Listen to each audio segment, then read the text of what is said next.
So we'll now segue into the second panel of this knowledge event. And I would call on Mr. Bening Ahmed, Wiisichong. I hope I'm not mispronouncing the name. He is Secretary-General of the Pan-African Youth Union Organization. Mr. Benaziz Konate, President of the Côte d'Ivoire Federation of Young Entrepreneurs.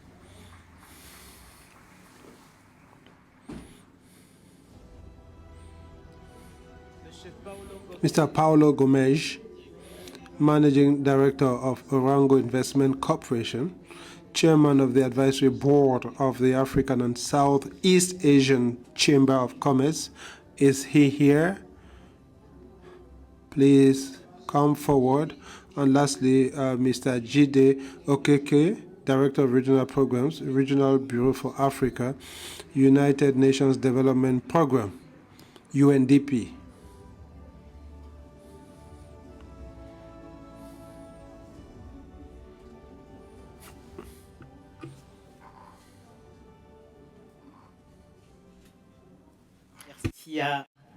Thank you to all three of you, gentlemen.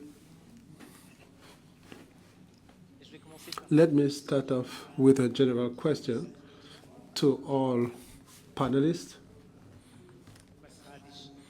before focused questions depending on your fields. So the first question to all three panelists. Young Africans are the continent's greatest asset. We heard that in the previous panel. Yet too many face a labor market that cannot absorb them. What is the single most honest explanation for that gap, and where should the response start? I'll start with you, Mr. Konate. Thank you immensely.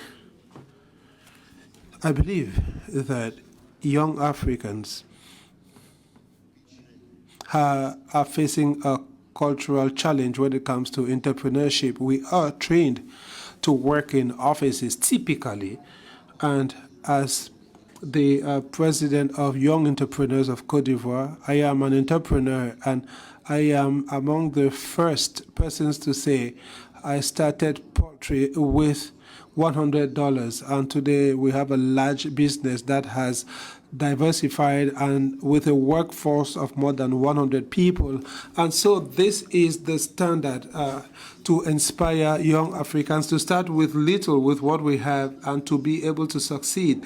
I have friends who told me, we have all these certificates, we are graduates, and we are going to work in offices. You have all this social pressure.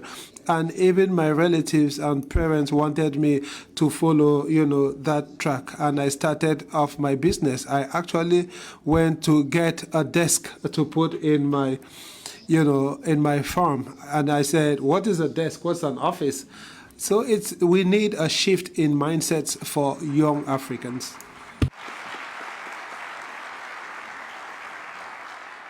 So, KK. It's okay. Much for inviting UNDP to be represented here. I think the first myth that we need to dispel is that young people are actually not idle. It's really important, and we've just heard from the previous speaker. And the second is that it seems to us, based on research, that we don't really have an unemployment problem on the African continent. It's a provocative thing to say, but I would explain why. What we have, the problem we face on the African continent is one of productivity and the quality of jobs. And we've seen this from the data. If you think about the data from ILO, 57% of young people are actually employed on the African continent. 57%, that's about 300 million young people. That's what the study says. So what we need to do is to make that transition from employment that is based on survival, right, to one that is based on enterprise. And that is where we need to be investing. And I'll come to how we can do that in my subsequent intervention. Thank you so much. Thank you. Mr. Benin, the same question to you. Thank you, and thanks for inviting us to be here. But I think I pick up from what my two colleagues have tried to explain. First, you have a continent that imports everything, literally everything. But also when you go into our educational system, you get into university, and 80% or 90% of the students are doing humanities. What happens to vocational and technical training? And it's an issue of mentality.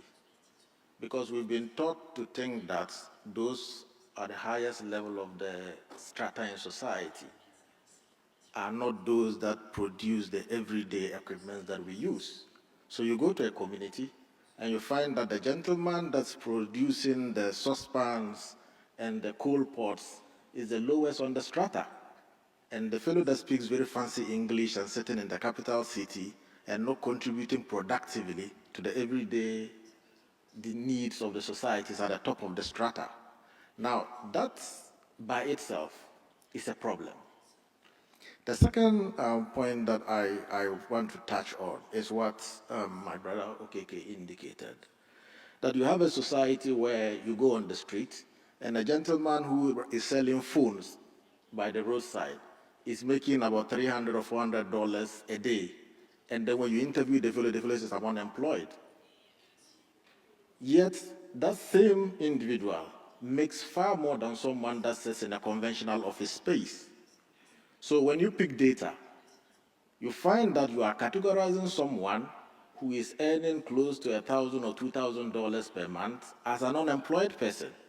And so we also even need to reevaluate the kind of data that we use to determine the employment and unemployment situation on the continent. And then the final point that I probably want to touch on is to say that as a continent, from the political level to the lowest level of the society, how do we position ourselves in a way that allows us to focus on producing and dealing with our everyday social requirements so that we do not hand over our markets to China, to Turkey, to the United States and the EU, but internally, we begin to explore how to deal with it from an indigenous point of view.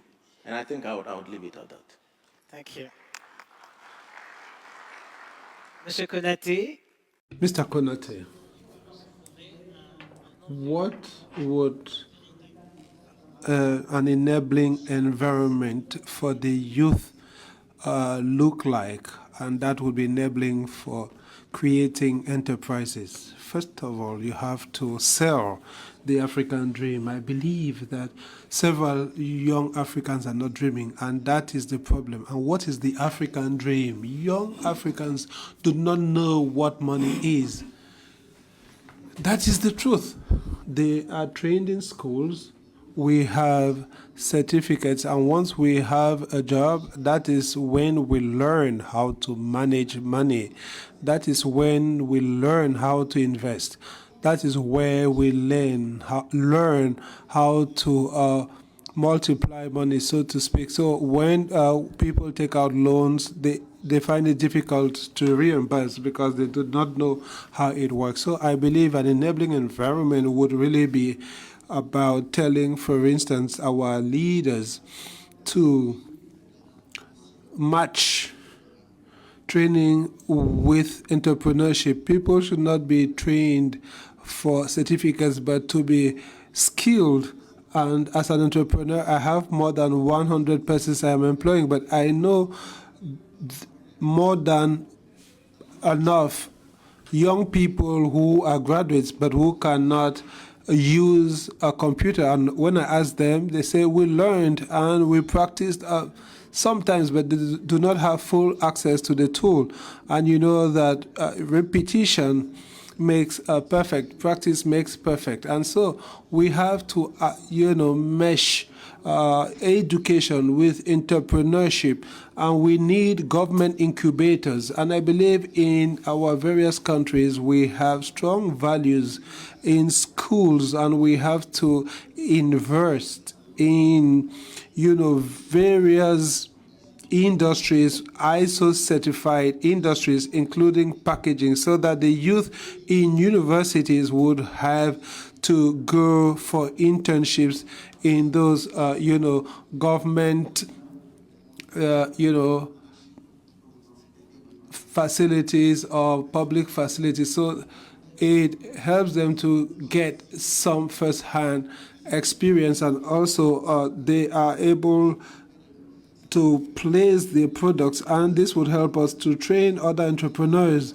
And for instance, if I want to process yam into yam flour or other products, and I would ensure that I follow the whole entire process, including packaging that is ISO certified, so that it can be sold across the world.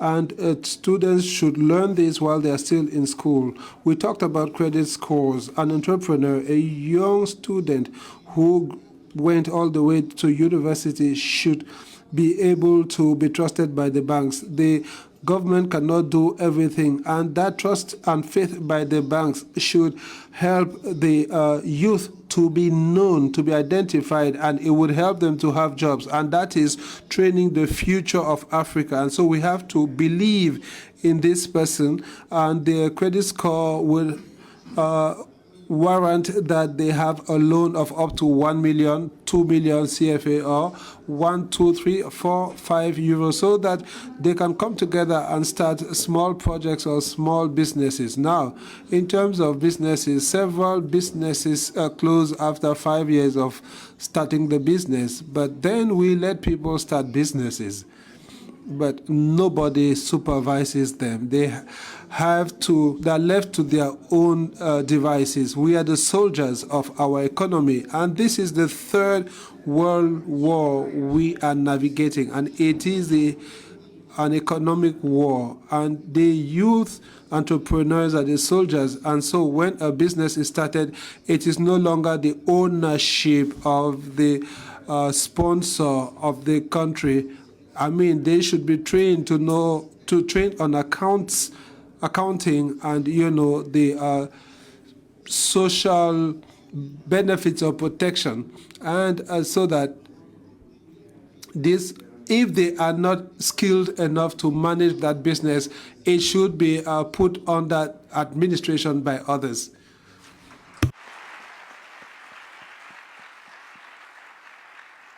Monsieur Jide Okoke. Mr. Jide Okeke. Session for me here, even though I'm supposed to be providing more information. And I think if we are supposed to think seriously about employment and improving the quality of jobs on the African continent, we should just essentially transform what has just been said by the previous speaker into policy recommendations. Because if you look at the African continent today, and if you think about the number of young people that often are produced in terms of active workforce, young people, not the entire population of the African continent, about 12 million, right? How many jobs are we able to provide? 3 million, right? So that is where the problem lies. Now, the government alone cannot provide us with the jobs that we need. The private sector alone cannot provide us with the jobs we need. So at some point, we really need to invest in entrepreneurship. Now, how do we do that? I think this is one of the reasons why we established Timbuktu within UNDP. And it has 3 pillars. The first is really to think about how do you create an innovation space for young people to ideate. And that is really fundamental. And that's exactly what my brother just mentioned. And it's important that there is that space for experimentation, for ideation, for iteration. Now, when you do that and you have a business idea, how do you incubate that idea? By providing catalytic funding. And that is why we do have hubs across 10 African countries, right? These are thematic hubs that are Pan-African in nature. So for instance, you have the agri-tech hub or the manufacturing tech hub. In fact, the mining tech hub in Zambia, right? And once you have that, once that incubation is done, it leads to investment. So what are we trying to do? We're trying to essentially provide catalytic funding that would help us crowd in private capital. This is fundamental. And I think this is one practical, and it doesn't matter whether you're doing it with an entity like the UN, but this is something that has to be done within the African continent. The second point, which I think is incredibly useful, is that let us make formalization worth it. Because we keep talking about the dominance of the informal sector and that migration to the formal sector. But what are the incentives? Are we providing the required tax breaks? Are we providing a single source registration? Are we providing capital like the previous panel mentioned? These are some of the incentives that will make formalization worth it. And my last point is that the African Continental Free Trade Area is not conceptual. It is important that as we think about the African Continental Free Trade Area, I should be able to take my business from Ethiopia, right, to Zambia without thinking about processing my visa for 7 days. It is impractical. So if we really need to promote regional integration, I think it's time for us to support enterprises like what we have heard today in ways that would facilitate regional integration. Thank you so much. Thank you.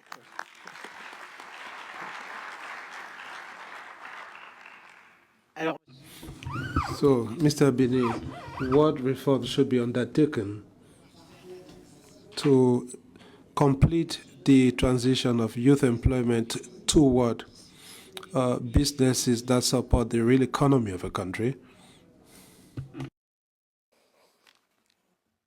So there are a couple of things that I would want to touch on. And the first is even how is it that we get these young people included in processes. So for each country, you start from the planning, the budgeting, the execution processes. How are young people engaged in these processes? So for instance, I start from the planning processes. I lead the Pan-African Youth Union, 54 countries, 47 active national coordinating mechanisms on the continent. How many of these coordinating mechanisms are engaged by member states and partners at national level, even before the budgeting processes start? And I think that these are very important questions that we need to ask. And our governments know of these mechanisms because they set up these mechanisms based on a regional consensus. So you go to Namibia, they have a National Youth Council. You come to Ghana, we have a National Youth Authority. You go to Cameroon, they have a National Youth Council. And there are these mechanisms across board. So for me, we must start by having a structured way of engaging these mechanisms so that we don't just tick the boxes. Because sometimes it appears like engaging young people is just ticking the boxes. So someone has funding, calls 1 or 2 young people that he or she knows, and then just to tick the boxes. Governments do the same thing. They call 2, 3 young people to the room, they tick the box and they come. I think so we need to start from there. Second is the budgeting procedure. How is it that we are able to get these young people to be part of these processes, and that within the budgets, there's dedicated interventions, special purpose vehicles created within the budget to support these young people to address the issues of unemployment. And I'll give you a classical example. Konate is a member of my constituency, and that's evidence of what young people can do. But what kind of support is Konate receiving from the government of Côte d'Ivoire and the many Konates across the continent? If you take, we're in an AFDB annual meeting, when AFDB wants to intervene in our respective countries, how do they do the interventions? That's important. What kind of technical support do they give to our government, and are they able to hold our government in the budgeting process to say, look, let's create a dedicated SPV within each country for job creation, purposely for job creation. And in doing so, let's engage these young people, let's mobilize them into their structures, and then deal with them in that way. Now, often when we talk about job creation on the continent, and I think that Mr. Okeke had indicated that earlier, we make it sound as if the young people of the continent are idle. But they are not. Young people are taking meaningful actions, and they are able to create meaningful and productive value addition process for themselves. Now, where we fail to connect the dots is our inability to either formalize these engagements that young people have, and in most cases, even when young people try to engage with financial institutions and government at member state level, the bureaucratic encumbrances are incredible. So you find that a young person that probably has a poultry farm, has maybe 20, 30,000 birds, walks into EcoBank in Ghana or the commercial bank in Cameroon, and they don't see his farm with 20,000 birds as sufficient collateral. They are asking for things that are practically impossible. Now, this young person is supposed to build on his business, increase on employment. So you can imagine the other young person that just steps out of the university and is trying to venture into startups. So I believe that in terms of how we configure our development policy, economic development policy at member state level, we need to have a structured way of engaging young people, and these structures already exist. And then in terms of the execution, I think that Jide mentioned that providing technical support services for young people at member state level or across the continent is important in terms of even how do we utilize the existing frameworks that we have. We have the CFTA. The CFTA as it stands now is an issue of theory on paper, because the majority of young people cannot utilize it, because for somebody to leave Kinshasa and come to Brazzaville and is not a resident of Kinshasa, needs a visa to come here, that's a problem. For me, as a young Ghanaian, if I'm supposed to travel to any part of Central Africa to do business, under the CFTA, I'll still need to apply for a visa and probably need to justify why I have to come to Brazzaville and so on and so forth. So I believe that is important for policymakers and development partners to really focus attention on engaging first young people and engaging them in very structured ways, using their institutions and the structures that we have at member state level. And then we're able to build systems that allow us to implement real policy that reflect on the everyday life of young people. Mr. Konate. Mr. Konate, external funding is becoming scarce. So how can African countries better prioritize investments in favor of youth and also strengthen domestic resource mobilization? Thank you. I believe that at this point, we need to be really pragmatic. We talked about demography a short while ago. We need to leverage that. I have the feeling that sometimes we keep skirting the issue. I am an entrepreneur. I'm not a politician. The entrepreneur sees the opportunity and seizes it and goes head on. You know, we spend billions importing rice in West Africa every year, billions of dollars importing rice. How is it possible that China could be self-sufficient in only a few years, and we have been talking about this and not taking any action? You know, even worse, when you try to act, you have to go seek for external funding. I think we should make it possible for our people to become the patriots of our economy. Our people should be able to invest. You know that if 1 million people in a country, for example, save $200 every month and say, we are patriots supporting our economy and we want to invest in an orderly manner, we want to create the biggest rice production facility and for processing milk and so on, you would have about $1.2 million every year just from this 1 million people. So imagine how this could be leveraged by our governments. You know, you just need to structure this and lead the public. Of course, not everybody can become an entrepreneur. You'll have civil servants who want to invest. You know, people are not versed with the stock market. The youth may be getting trained on this, but if you decide to have the biggest beef industry in West Africa, the population of West Africa should be able to come up with the capital to do that. That way, we will all feel involved. We will consume that product, and we operate on a grand scale and well. Just calculate with 2 million people in your country, and if they decide by themselves to save just $200 per month and so on in order to invest in a given sector of activity, this would be a leverage for startups, for research. Most of the startups that succeed in Africa have to go out of Africa to seek funding. This means there is a problem. If Facebook were born in Africa, do you think Facebook would be what it is today? You've heard the public answer. This means that we have genius in Africa. I don't fully agree with you. To take a simple example, M-Pesa, the mobile money, it's in Kenya, and today everybody has copied it. Africa is able to produce great things.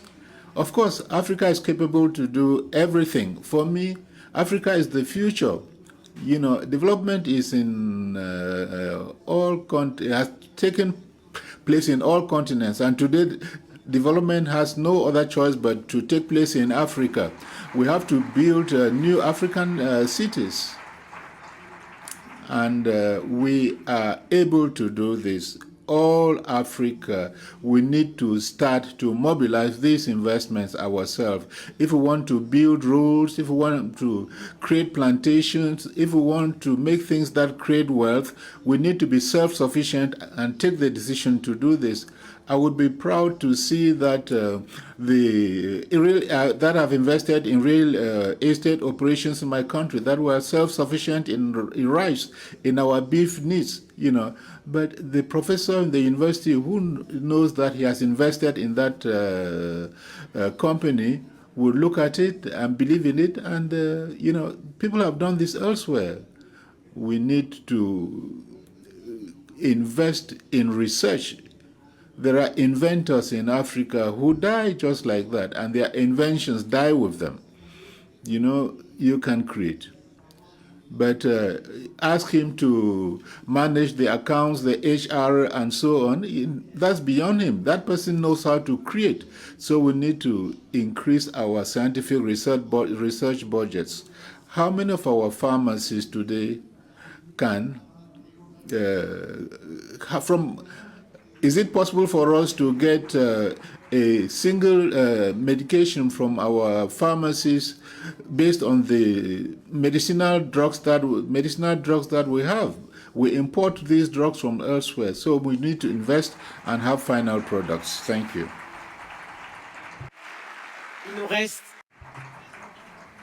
We don't still have much time, and I will ask each of you to make 3 recommendations to heads of state. Even if they are not here, they will get the report, and then for the ADB on this theme we are discussing this afternoon. That is the demographic dividend and youth employability. Mr. Okeke, 3 recommendations for African heads of state and 3 for the African Development Bank. So much.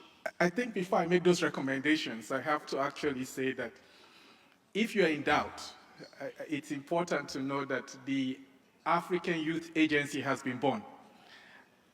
The young person of 1982 is different from the young person of 2026. Africa has changed. Africa is changing, and Africa will continue to change. It's important that we establish that fact. Now, back to your point around recommendation. I think the first recommendation, and perhaps the most important, is that we should stop counting jobs. We should start counting valued enterprises. It's very important. It is not about one individual that is placed in a work opportunity. It is about the system that is created, the enterprises that create several jobs, That entire value chain is important for Africa's growth and Africa's development. I think the second thing is that I cannot get over Professor Orama's African Economic Outlook report last year. You know, where I think oftentimes when we think about capital, capital is not equivalent to just finance. It's very important that we make that point. And I think that report is something that we should all read. It talks about 4 forms of finance. The first is around the financial capital that we're referring to today, which is the most dominant, but human capital, natural resource capital, fiscal capital, how do we harness that for Africa's development? And I think we can use those recommendations from the report as a way of galvanizing capital for scale. My last recommendation is that we please need to stop doing pilots on the African continent. We have been doing pilots since 1960. It's time for us to scale what has worked and what is working. Thank you so much. Mr. Benin. So my first recommendation to governments and then to the AFDB would be treat youth development as a strategic domestic resource mobilization strategy. Because young people on the continent are a domestic resource. Let's harness and mobilize it effectively. And just to put, the majority of the continent, young people, when governments want to mobilize resources domestically, one of the first things they do is to go for taxes. Who else will pay the tax? Which young people are the majority. So if you don't invest strategically in them, you defeat your own domestic resource mobilization strategy. Second recommendation to government is open up our continent. Stop the colonial boundaries and allow young people to move. Let us bring our adventurous disposition to bear on the development of the continent. And to do that, let's allow young people to move. My third recommendation is respect young people and their institutions. And when I say respect young people, don't use young people for political purposes and use our institutions for political purposes.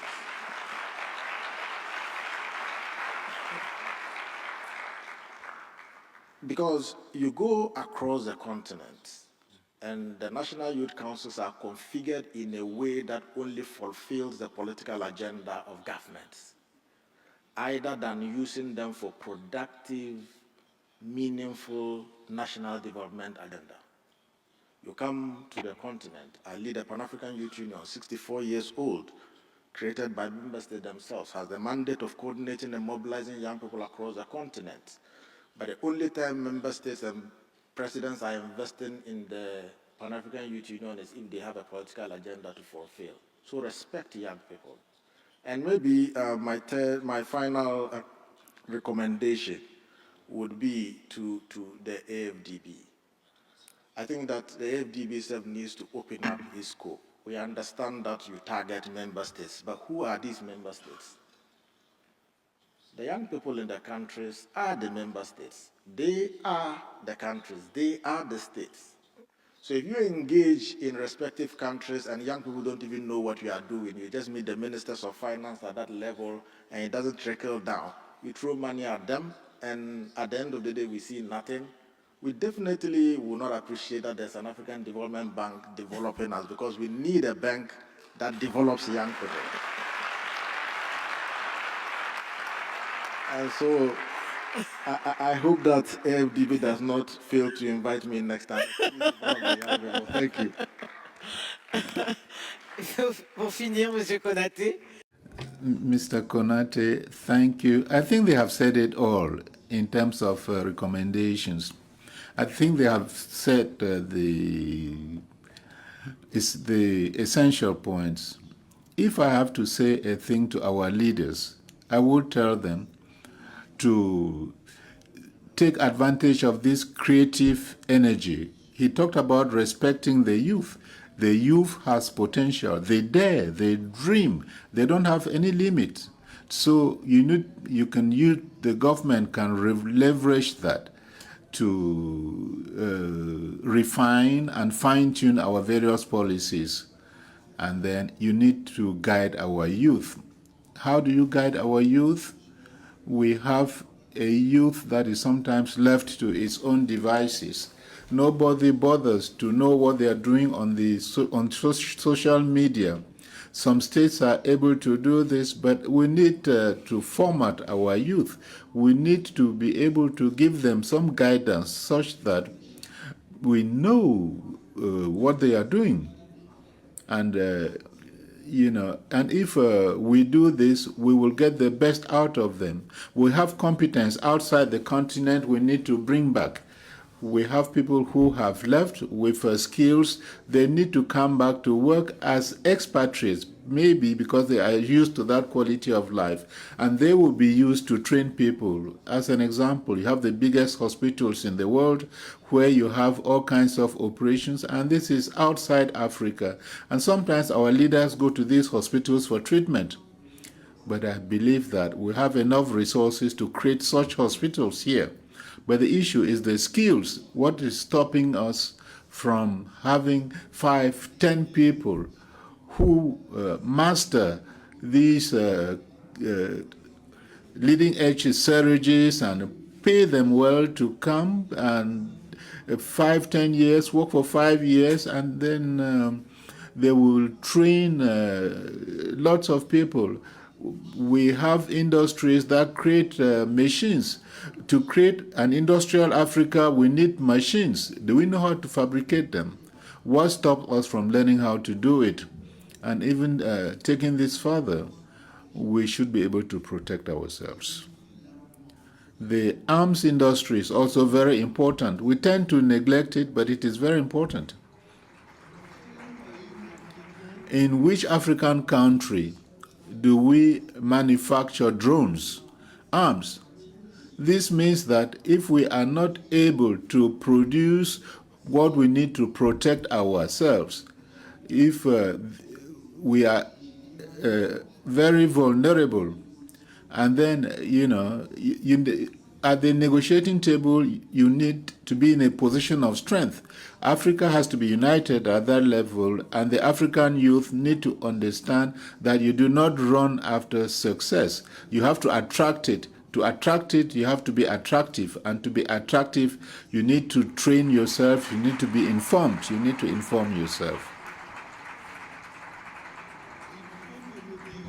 Our leaders should be able to create this African dream such that when you wake up a 15-year-old African, he will say, this is the African dream and I believe in it. That will impact his entire life. A dream is not what you do when you are sleeping. It is what stops you from sleeping. Thank you. There was no better way of wrapping this up. Thank you, Mr. Konate, the president of the Young Entrepreneurs of Côte d'Ivoire. Thank you, Mr. Wiisichong, Secretary-General of the Pan-African Youth Union Organization. Of course, the ADB will invite you next year. I am saying this in front of the VP. And thank you, Mr. Dr. Jide Okeke, Director of Regional Programs, UNDP. Thank you very much. Could we give them a round of applause?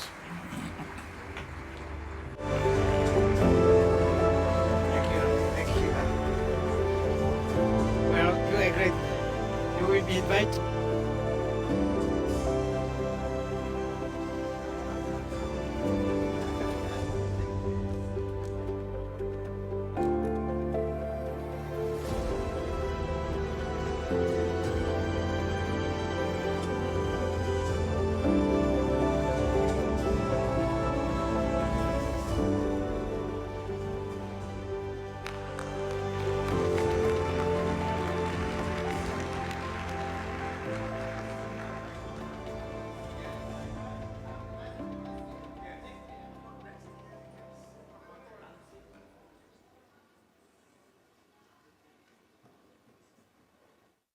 à vos agendas.